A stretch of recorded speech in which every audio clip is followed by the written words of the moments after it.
Well, as we've been stepping through this winter, it has been drastically different from last winter, where last winter's snowfall did nearly eliminate our drought across the state as the summer even did stay active. But from the fall into the winter, we've been back to some drier than normal conditions, which the drought index has been increasing, especially across the northern portion of the state, which that was an area that did miss out on this last winter's storm. So something that we'll continue to potentially see grow, as we're even noting that areas are returning to even some severe drought.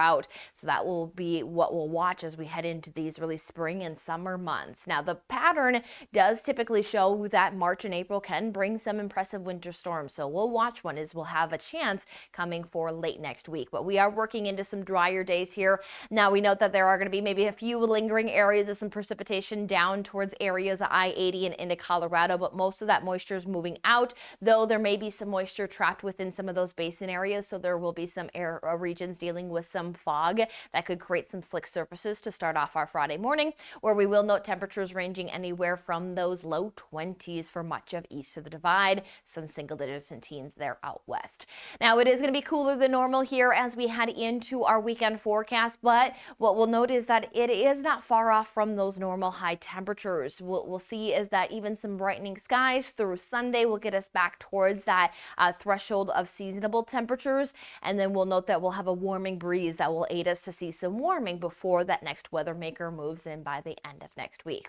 So here, setting up for our Friday, again still on the chilly side, again starting off there into those upper teens and lower 20s, but we do have all day sunshine, which will try to get those temperatures back up into those 40s and start to warm up that surface, also start to melt down some areas that may have some of that lingering snowfall. Much of it, even throughout our Thursday, was melting down as we have such warm surfaces from such a dry winter, and then two, we are also in that time of the year where we have longer days of daylight to work with, that higher sun angle, so these systems can melt down pretty quickly, but at least we can use some of that moisture in our soils. So as we top off at 42, note that the morning hours will feel like the teens, so winter layers are going to be wanted. Good news is that winds won't be too strong, so it's not going to be an all-day chill.